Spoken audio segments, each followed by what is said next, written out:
welcome to Sonic Labs special. We've got the guys from Elektron here, Cenk and also Jimmy.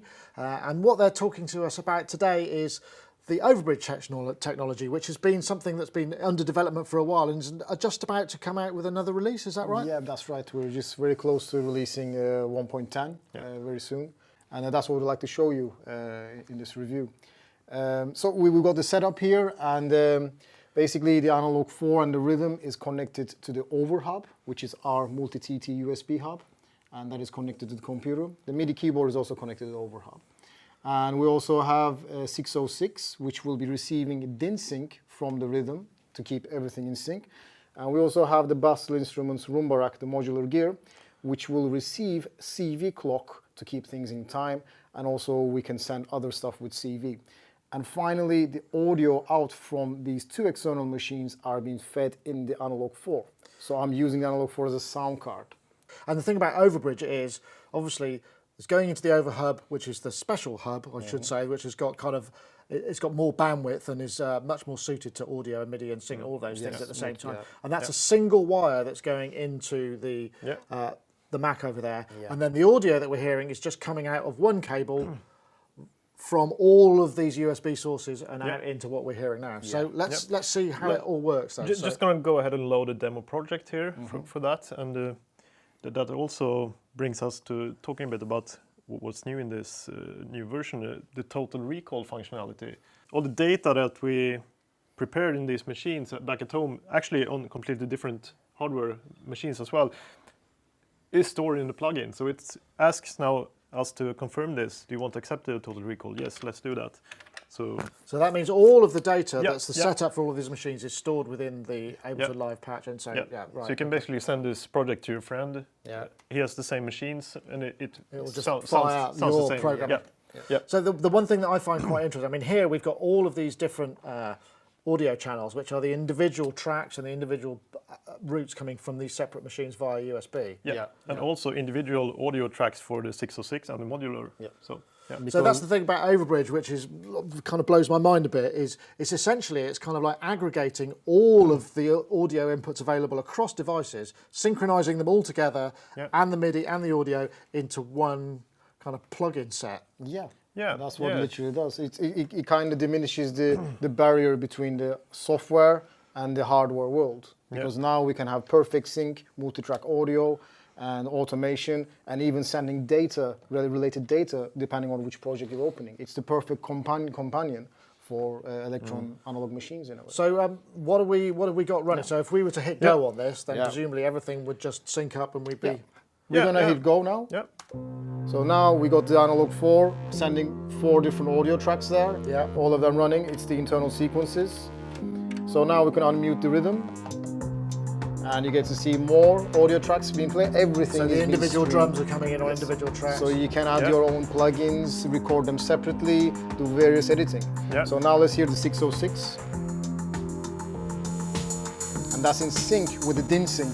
I could also have a MIDI, another gear which is MIDI, and I could sync that also. Now let's hear the Roomba Rack. So that's the kick track and that's the sample, and some hi-hats. And as you can hear, everything is in sync, and they're being transmitted into a DAW in different tracks. And this is really cool. What's cool about Overbridge is it keeps everything together in a studio environment. So what's this MIDI keyboard doing then? The MIDI keyboard is actually doing something pretty funky.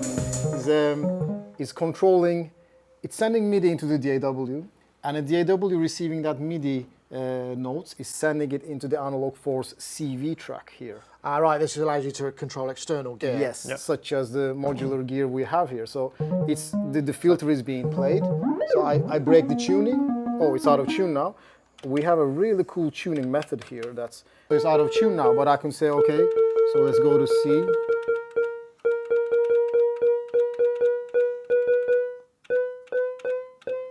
And here we go, that's C.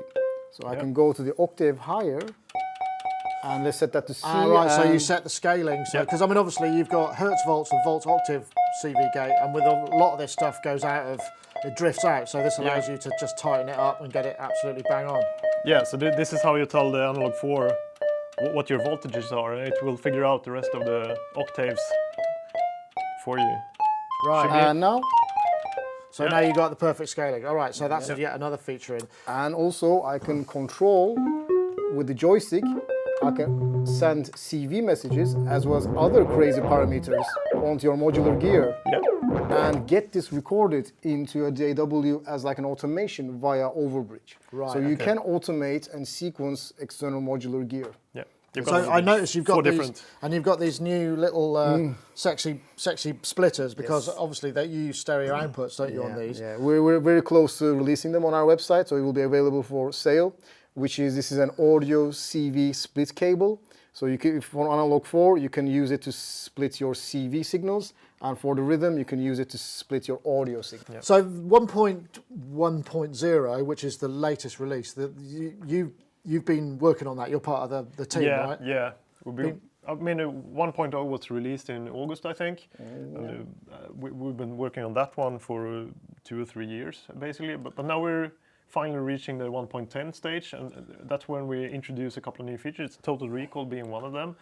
And also another feature is the audio processing, analog audio processing through the plugs. Because obviously these guys have got analog processing, hence the analog name. Yep. So Yep. that's analog VCA and VCF, right? So you can Yep. fire, you Yep. can, presumably you're returning audio back from the DAW, right? Yeah, you got analog VCF and VCA, and also analog VCOs and DCOs, so you can really make some interesting sounds with the combination. So you got a couple of clips here. We've got 2 audio tracks. We should probably demonstrate here that. Let's just have a Yeah, look. we haven't seen the editor yet, have we? Because This is actually the editor part, exactly. And we, as we see down here in the input routing section, we have. I mean, the plugin currently has 1 stereo input and 2 mono inputs, which you can feed your DAW audio into. And here we select how should this audio be routed into the machine. And we want the mono input A to be processed by track 1 on the analog 4. So we selected that here, and we've done a similar thing for the rhythm as well. But yeah, so if we play this clip here, this is like a dry, clean. Yeah. All the filters are everything open, but now let's start But it's messing around actually, with yeah. it. So it's playing through track 1 on the analog 4 and goes back to the DAW. So those are the filters now, and maybe add some digital effects, the reverb and delay and chorus. And what I really like is assigning the filters to the LFO and set the speed up to audio range to get this. That's a very data line kind of sound there. Very dirty. Yep.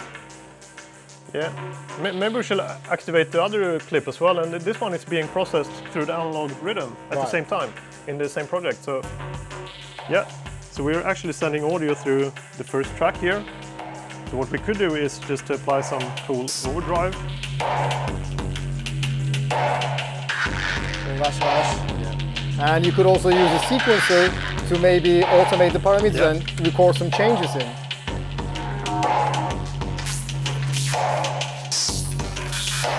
Yeah, and what's also fun here is you could combine this actually with synthesis, as I was mentioning before. So this is just processed audio, but what if we start adding some trigs and maybe enable the synthesis as well? So that's still just using one. Yeah, this is just one voice, and what's happening is that the internal synthesis gets mixed with the audio that we inject from the DAW, and then Right, so then presumably you could then re-record that as audio and then build up. sure. And what's really cool there is there's both of you doing something at the same time, Yeah. one computer, and it just creates a session that you can then kind of work. And when you save it, all of the stuff you've saved. You can, Is you can, that- it you can comes store back. it. Yes, Yeah. you can do it. We work like that. Yes. Wow, that's neat. And you can even use a software synthesizer and route that into the machine and create some kind of hybrid thing. Oh, that's with, nice. I mean, that's what we have actually running on the. They weren't actually samples being running. They're actually right. real-time VST instruments of the And Ableton you're instruments. right, okay. So while we were changing sounds, I could change stuff on here also. So you could have 3 people working on it at the time. yeah. Well, we did look at the plugin very, very quickly there. Yes. For those people who haven't seen it, it's actually a really pretty thing because it brings some of the things that are hidden via the way that the analog workflow is right into your face, which for me was easy because my eyesight's not so good. I'm not so good on the small screen, so this gives me a much better insight into what's going on. Let's have a look on the plugin surface. So basically, you have a complete visualization of the sound. This is the analog 4 plugin, obviously. Pulse width, thank you very much. You're welcome. Anytime, Nick. So, yeah, as you can see, the plugin is always up to date with the data in the machine. So when Cenk is tweaking the pulse width here, you can see that it changes. And you can presumably, does that mean both of you could work on the sound at the same time? Yeah, sure. Like right now. So I could perhaps change the filter settings when Cenk is tweaking the pulse width or whatever. So it's like multiplayer sound design. Yep. This is it's a new genre. We don't know what we're made. There are other screens presumably on this as well, so you can access the effects and all the other parts as well. Yeah, so obviously you got one of these soundtracks because 4 of them, one for each track on analog 4, and then you got the FX track for the digital sound effects, chorus, delay, and reverb. Yeah. So it just accesses the whole thing. Yeah, exactly, and also the CV track, and also the kit page. And the kit page where you can, where you can set up the performance macros if you want. It's actually quite convenient to do it this this method instead of stuff. And one thing to mention is the sound browser. Yeah. And also the sample browser. So you both on the Rhythm, you have a really cool sample browser. You drag and drop your samples from your plus drive into your project. Yeah. And here you can manage your synth patches through the sound browser. Right. I mean, there is a quite extensive sound browser page here where you can browse through tags and stuff. But there's also it really seems to open it up kind of a lot to me. And you also in each project in these machines you also have a sound pool where you put sounds that you want to lock on the different steps in the sequencer. So it's like a list of favorite sounds that you want to program in the sequencer. But I would like to show actually the quick sound browsing here that when you work in this view, maybe you sometimes want to quickly load the sound from the massive sound library on the plus drive. So you could just do that by, is this actually making, so we're on track 2. So let's just double click some random sound. And you get to see what the parameters are straight away. Yeah. And of course, if you want to undo that, you just perform a kit reload, as you always do on our machines, to go back to the saved state. And that's back to the sound that we start. And you were talking a little bit about building something from scratch, because I mean, we've seen these pre-prepared things. Is there a way to kind of, how would we instantiate this? If I was starting from a zero. We could load up a new blank project. And maybe with this, in this time, we could show you our new OS functions. Yeah.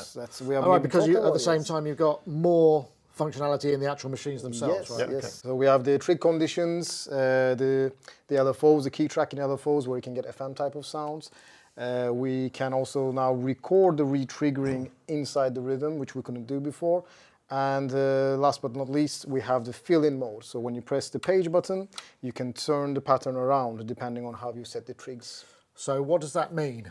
Well, I'll show you what it means. Yep. So I'll go over to the Rhythm here, and I hit play on the DAW, because that's how we've got it set up here. So I hit play, and you can see both sequences running. And this is the kick sequence. So let's start with the trig condition. So I put a trig here, and so that's like you can really hear that sound. Yeah. So now you have the trig conditions here on the node page, so you can apply maybe 50%. So it doesn't get trigged all the time. It only gets trigged 50% chance. Yeah. You can also set it so that it gets trigged every third time. So it doesn't get trigged now, not again, it will get trigged this time. So effectively you're extending the variations of a short pattern by giving it all these conditions. And that's every step. I mean, that's just, you're just showing us on one step. I can like go here and another one, and maybe even change the sample playback, change the pitch, change overdrive and stuff like that, change a lot of things, and it doesn't get trigged all the time. So by this you can add a lot of variation to your patterns. I want to show also the fill-in mode as well. So I have this sound here. Let's see, put a trig here and here. So that's some reverb. But I want to only hear that when I press the page button, for example. So I can hold these 3 trigs and select fill here.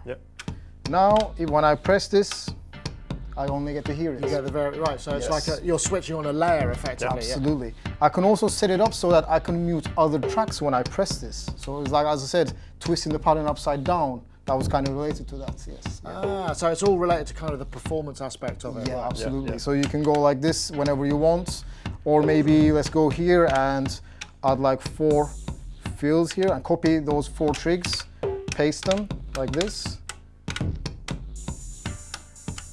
So I can just activate it when I want. And at the same time, maybe I could say, okay, I want to mute these when I press the fill, the first 3 tracks. Oh, wow. But if I let it go, it all comes plays. back in again. Yeah. So you could do a lot of very powerful Yeah, drops and all sorts of yes, stuff. yes. Yeah. Interesting. Yeah, That's and- quite a big change. Yeah, Yeah. and we got some really cool LFO features which Jimmy will show. Yeah, now. let's have a look at that as well. So yeah, let's just keep this playing basically. We could add some kind of bass line to this. So let's say we have this sound. With the new LFOs, I mean, previously the LFOs were always connected to the BPM in the machine. So what we've done now is to allow you to have them freely. All right. So they're not always connected to the actual BPM, which is good if you want to design sounds.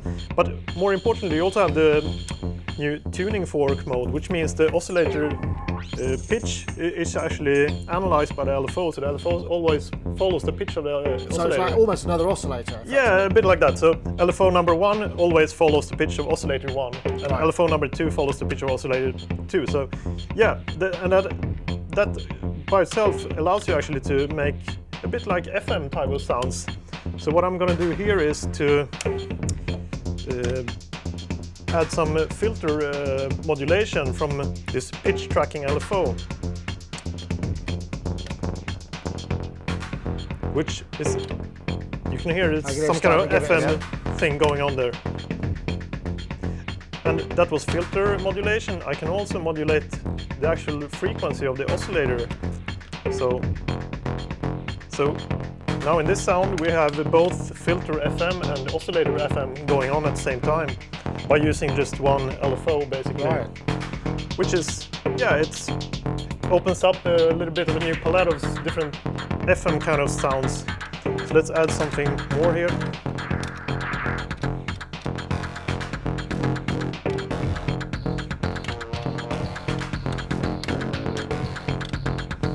Yeah, it's really opens up some new sound design So you can possibilities. presumably bring in that over time, so you can get envelopes, FM envelopes, and that sort of thing. Yeah, absolutely. If we press stop for a while, you could certainly. So this is the. If you add this fade envelope to the LFO, Right, get so you're it starting only to in get the all over like the a extra stuff. transient. So it's, yeah. almost, it's almost like having almost another kind of synth engine, or A little bit machine like- in the yeah. old school, in the mono machine Sort kind of of, speak. Yeah. I really like it when you can fade it in. That's kind of like pretty cool, I think. Yeah, there's. Yeah. Yeah, so it So you grows. get like an evolution. Yes. And you could do that when you make the LFO really fast.